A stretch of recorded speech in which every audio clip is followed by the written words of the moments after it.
যারা বাবা মা আপনারা যারা আছেন উপরে, দয়া করে আপনারা আপনাদের সন্তানদেরকে অন্য কোনো সন্তানের সাথে তুলনা করেন না।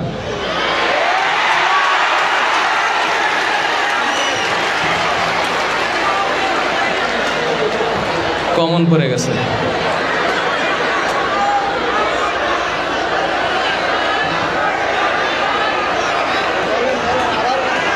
তোমারে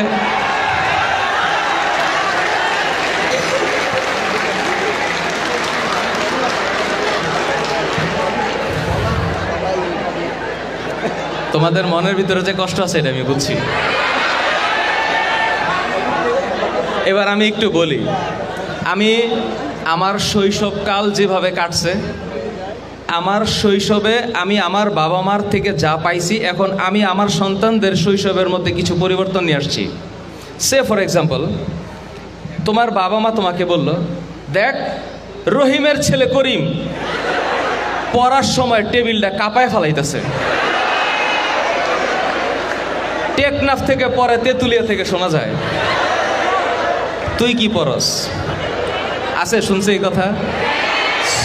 এখন সরি আমুরা আমার বিরুদ্ধে কোনো আন্দোলন করেন না, আমি একটু শেষ করি। আচ্ছা, এখন আমরা কি পারি সন্তানরা বাবা মাকে বলতে, তাহলে এই যে করিমের বাপ রহিম যে ঘরে একটা এসি দিছে, আমার একটা এসি দাও।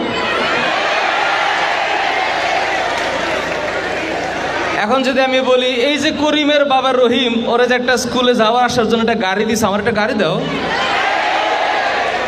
তুমি যে আমাকে বললা রহিমের ছেলে করিম পড়ার টেবিল কাঁপায় ফেলায়, রাইট? কমন পড়ছে, তাই না? এবার বাবা মা কেন এটা বলে? এখন উপর থেকে ওনারা বলতেছে, হোক আপনারটা বড় হোক তারপর বুঝবেন। আচ্ছা, আমি আমার সন্তানকে কখনো এইসব বলবো না, এটা আমি জানি। এটা কেন আমি আমাকে জানি।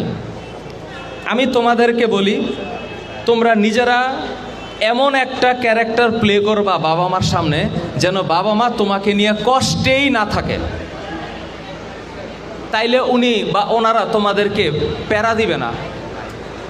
আরেকটা কথা, তোমরা অনেকে মনে করো না যে বাবা মা একটু ওল্ডিশ, আমাদের ভাইব্রেশনটা টের পায় না, আমরা একটু ফাস্ট, ওনারা একটু স্লো, চলে না।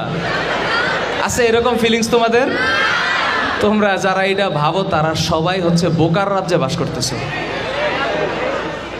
তোমাদের বাবা মা যেই জীবনটা দেখে আসছে, যত উপর থেকে জীবনটা দেখে, তোমরা অত